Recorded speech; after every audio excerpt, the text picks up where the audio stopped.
एक मजबूर माँ, गंदी औरत कहते थे लोग उसे, लेकिन नहीं थी वो ऐसी औरत।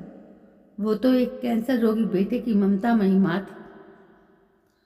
शांतम्मा मर गई। मिसेज मेहता का बेटा पप्पू अभी अभी अनु को ये खबर सुना गया था। शांतम्मा से अनु का ना तो कोई भावनात्मक रिश्ता था, ना ही वो अनु की कोई संबंधी थी।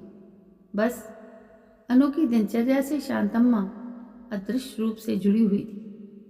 अनु की सोच में असमय आकर शांतम्मा अनु को अपने बारे में सोचने को मजबूर कर दिया करती थी। इसलिए शांतम्मा की मौत से अनु को धक्का तो नहीं लगा था, पर दिल में एक हलचल सी मच गई। अब अनु इस नए मकान में रहने आई थी, तब सबसे पहले मकान की घंटी बजाने वाली शांतम्मा ही थी। आपको काम वाली चाहिए मैम साहब? शांतम्मा ने पूछा। जवाब देने से पहले अनु ने उसे सिर से पांव तक निहारा। मोटा तगड़ा काला शरीर, चिपटी नाक और घुंघराले बालों की लटों से मांग से कान तक दोनों ओर बालों के गोलाकार गुच्छे और बड़ी सी टिकली वाली बिंदिया से सजा चेहरा।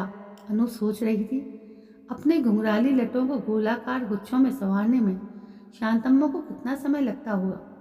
मैम साहब, शांतम्मा ने फिर अनु को इस तरह अपनी ओर देखते पाकर मुस्कुराकर टोका था। काम वाली तो चाहिए, पर तुम्हें कल बताऊंगी, अनायास ही अनु बोली। अच्छा मैम साहब, मेरा नाम शांतम्मा है। कॉलोनी की सभी मैम साहब मुझे जानती हैं। आप चाहें तो किसी से भी मेरे बारे में पूछ सकती हैं। कहते हुए शांतम्मा लौट गई। अनु नई थी, इसलिए उसी रोज कॉलोनी की कई महिलाएं अनु से मिलने आई थी, पर किसी ने भी शांतम्मा को काम पर रखने का मशवरा नहीं दिया था। शांतम्मा को कॉलोनी की सभी गृहिणियों पर विश्वास था, इसलिए उसने अनु को सलाह दी थी कि वो कॉलोनी की महिलाओं से पूछ ले, लेकिन कॉलोनी की महिलाओं ने शांतम्मा के विश्वास को गलत ठहरा दिया था। इस बात से पसीज गई थी अनु, पर अगले ही क्षण मिसेज मेहता ने आत्मीयता से अनु के कानों में बताया, मिसेज चटर्जी तो अपने पति को छोड़कर मायके चली गई थी इस शांतम्मा की वजह से। अच्छा, पर क्यों? अनु अगले ही क्षण शांतम्मा के प्रति कुछ कठोर सी हो गई थी। अरे, एक बरसती रात मिस्टर चटर्जी उसे अपने स्कूटर पर घर छोड़ाए थे। बस इसी बात पर उस रात दोनों में जमकर झगड़ा हुआ और श्रीमती चटर्जी ने मायके का रुख किया। मगर क्यों? अनु को आश्चर्य हुआ था। इतना भी नहीं समझती, खोजती हुई मिसेज मेहता ने कहा। और वो चरित्रहीन है, पुरुषों पर डोरे डालने का प्रयास करती है। पर क्या शांतम्मा का पति नहीं है? अरे है क्यों नहीं, हट्टा कट्टा पति है, कलमुही का। रिक्शा चलाता है, पर से संतुष्ट नहीं कर पाता होगा, तभी तो मुंह मारती फिरती है। मिसेज मेहता ने गंदा सा मुंह बनाते हुए स्पष्ट किया। इतने सारे लोगों की एक सी प्रतिक्रिया थी शांतम्मा के बारे में कि अनु के लिए उसे काम पर रख पाना संभव नहीं हुआ। अगले रोज शांतम्मा पूछने भी आई थी, मैम साहब क्या सोचा? फिलहाल तो मुझे ज़रूरत ही नहीं है, जब होगी तो बताऊंगी। कहते हुए अनु ने फटाक से किवाड़ बंद कर दिया। अनु को डर था कि कहीं शांतम्मा पीछे ही ना पड़ जाए। ऐसी औरतों से बात तक करने में अनु डरती थी। कुछ दिनों के बाद शांतम्मा फिर आई थी। गिड़गिड़ाती हुई बोली थी, मैम साहब मेरे बेटे को कैंसर है। बड़े डॉक्टर साहब कहते हैं अगर जल्दी ऑपरेशन हो गया तो बच्चा बच जाएगा। मुंबई ले जाना है इलाज के लिए। अभी सिर्फ एक ही घर में काम है, कैसे जमा कर पाऊंगी उसके इलाज के लिए पैसे? अगर आप भी काम दे दें तो तुम्हारा पति भी तो कमाता है। मैम साहब कमाता है, उसी की कमाई से तो घर चलता है, पर इतना ज़्यादा नहीं कमाता कि बच्चे के लिए कुछ बचा सकें। तभी तो मैं भी काम करती हूँ। कहते कहते शांतम्मा की आंखें भर आईं। अनु फिर पसीज गई, पर शांतम्मा पर विश्वास करने में वो हिचक रही थी। ऐसी औरतें अपना काम निकालने के लिए कुछ भी कर सकती, इसलिए अनु को बड़ी सफाई से शांतम्मा को रखने से इनकार करना पड़ा। तुम्हारे बेटे की दवाई इतनी सस्ती तो नहीं कि उसे ऐसे ही दे दूं। जितना काम तुम करती हो उससे तो दवाई के पैसे वसूल नहीं होते। रात का खाना बनाने आ जाया करो, तभी दवाई के पैसे वसूल होंगे। काम करने के लिए अनु ने एक नौकरानी रख ली थी, पर वो महसूस करती रहती कि वो कहीं ना कहीं शांतम्मा के साथ अन्याय कर रही है। अपनी कॉलोनी की महिलाओं के सामने वो शांतम्मा के प्रति अपनी भावना या दुविधा को कह तो नहीं पाती थी, पर जब कभी शांतम्मा कहीं दिखाई दे जाती, अनु की आंखें झुक जाया करती। वो मन ही मन शांतम्मा के प्रति अपने को गुनहगार मानने लगी थी। अनु के घर की खिड़की से वो घर स्पष्ट दिखाई देता था जहाँ शांतम्मा काम करती थी। उस घर में कोई महिला नहीं थी, बस विदुर होम्योपैथिक डॉक्टर और उनका इकलौता बेटा था। इसके अलावा 2 कुत्ते। वो तब तक काम करती रहती जब तक डॉक्टर डिस्पेंसरी ना चले जाते। अनु न चाहकर भी कई बार पर्दा खिसकाकर डॉक्टर के घर झांकती रहती। पता नहीं शांतम्मा की क्रियाकलापों से उन्हें क्या दिलचस्पी थी कि वो अपने आप को रोक नहीं पाती थी। अनु हर रोज यह प्रयास करती कि शांतम्मा की एक झलक उसे दिख जाए। शांतम्मा कभी डॉक्टर साहब के बगीचे में पानी डालते हुए, कभी कुत्तों को नहलाते हुए, तो कभी डॉक्टर के बेटे का हाथ पकड़कर उसे बस स्टॉप की ओर ले जाती नजर आती। अनु ने महसूस किया था कि डॉक्टर साहब की नज़र हर वक्त शांतम्मा के उन पुष्ट टांगों पर टिकी रहती थी जो साड़ी को ऊपर खींचकर खोंसने से स्पष्ट दिखाई पड़ता था।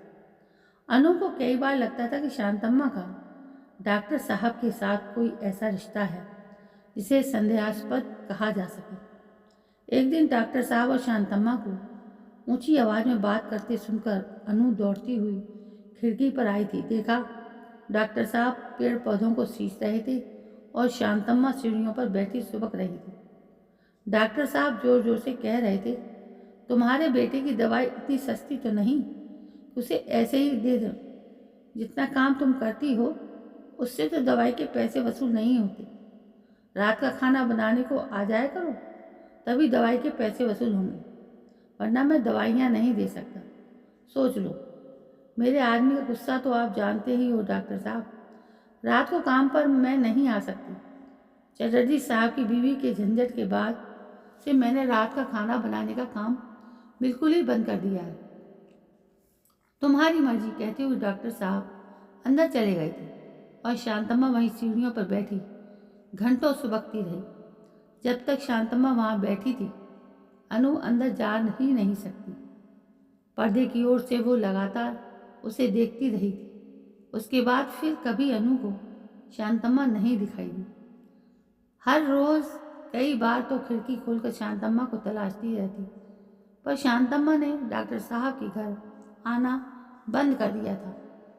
शांतम्मा के न आने से अनु को कहीं किसी कमी का एहसास होने लगा था, पर कॉलोनी में शांतम्मा के न रहने से भी उसकी चर्चा निर्बाध रूप से चल रही थी। इसलिए अनु की कमी थोड़ी बहुत उसके विषय में हुई बातचीत से पूरी हो जाती। अनु को शायद शांतम्मा में दिलचस्पी इसलिए भी थी कि उसने आज तक अपने जीवन में ऐसी गंदी औरतों को देखा नहीं था, तो जो किसी और के पति पर डोरे डालती हूँ। कई बार अनु का मन होता कि वो शांतम्मा के जीवन में झाँक कर उसे करीब से देखे। उसे शांतम्मा से खूब बात करने की इच्छा होती, यह पूछने की भी कि वो दूसरे पुरुषों पर डोरे क्यों डालती है, पर शांतम्मा जैसी औरत से संपर्क रखने से लोग उसके बारे में भी चर्चा कर सकते हैं। यही सोचकर शांतम्मा से बात करने में अनु को संकोच होता था। वैसे अब शांतम्मा से बात करने का सवाल ही नहीं उठता था। वो कॉलोनी में किसी को भी दिखाई नहीं देती थी। शांतम्मा का विषय धीरे धीरे कम होने लगा था।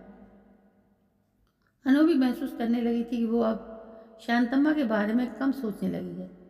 पर अचानक एक रोज अनु के पति ने बताया कि उन्होंने शांतम्मा को बड़े से गंदे इलाके में देखा है। गंदे इलाके यानी? अनु समझ नहीं पाई। अनु, वास्तव में वो एक गंदी औरत ही थी। उसे मैंने एक वेश्या के रूप में देखा है। जहाँ और जिस पसरी में मैंने उसे देखा है, वो इस बात को सिद्ध करता है। पर तुम वहाँ गए कैसे? रोज ही गुजरता हूँ उस गंदी बस्ती से। हमारे दफ्तर के लिए कोई और रास्ता नहीं है, अनु के पति ने मासूमियत से कहा। अनु ने अगले ही दिन सारी कॉलोनी की महिलाओं को इस नई खबर से अवगत करा दिया।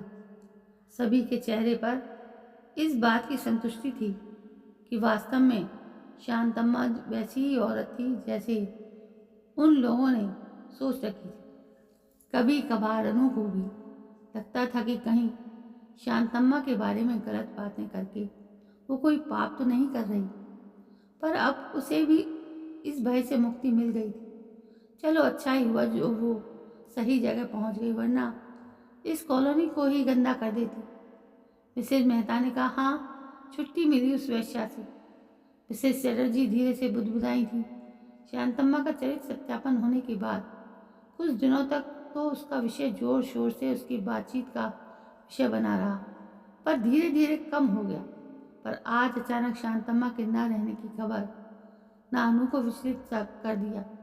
अप्रत्यक्ष रूप से अनु के जीवन में शामिल रही शांतम्मा न रहने से उसे एक खालीपन का एहसास होने लगा।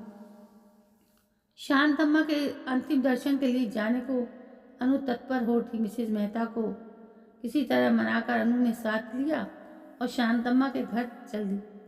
घर के आसपास लोगों का जमघट था। झोंपड़े के बाहर शांतम्मा का शव बिना कफन के पड़ा था। सिराने उसका पति बैठा सुबक रहा था। मिसेज मेहता और अनु को सामने पाकर वो खड़ा हो गया। ये हुआ कैसे? मिसेज मेहता चेहरे पर ढेर सारे शोक भावों का दर्शाते हुए पूछ बैठी। मैम साहब, इसके बुरे काम के कारण मैं तो अलग रहने लगा था। 2 महीने पहले यह मुझे बताने आई थी कि उसने मुन्ने के ऑपरेशन के लिए पैसों का इंतजाम कर लिया है और उसका दाखिला भी मुंबई के अस्पताल में करा दिया है। आज सवेरे डॉक्टर साहब का तार आया था कि उन्होंने मुन्ने का ऑपरेशन कर दिया है और मुन्ना ठीक हो जाएगा। बस इसी खुशी को सहन नहीं कर पाई। छाती में जोरों का दर्द उठा। लोग उसे अस्पताल ले जा रहे थे, पर रास्ते में ही उसने दम तोड़ दिया। अनु और मिसेज मेहता ने एक दूसरे की ओर चोर दृष्टि से देखा। अनु को लग रहा था कि वो दोषी है शांतम्मा की मौत के लिए। उसे काम न देकर उसमें आत्मविश्वास के लिए करके उसे गंदी औरत मान करके और गंदी औरत बनाने में उनका ही हाथ रहा था। वरना शांतम्मा तो एक माँ थी, एक कैंसर रोगी बेटे की ममता में ही, किंतु मजबूर माँ। चले? मिसेज मेहता का हाथ कसकर थामते हुए अनु ने धीरे से कहा। मुड़ते हुए उसने एक बार फिर शांतम्मा की ओर देखा। उसके हाथों में अब भी वो टेलीग्राम दबा हुआ था जो अनु को मुंह चिढ़ा रहा था। तो दोस्तों, ये थी पूरी कहानी जो अक्सर आपने किसी न किसी रूप में सुनी हो। किसी के भी बारे में अपनी राय बना लेना, और राय भी गलत राय बना लेना, ये बहुत कठिन होता है। दोस्तों, कहानी कैसी लगी? यदि कहानी पसंद आई हो तो प्लीज़ मेरे इस चैनल को सब्सक्राइब करना ना भूलें। कल मैं फिर हाजिर होती हूँ एक नई कहानी को लेकर। तब तक के लिए जय हिंद, वंदे मातरम।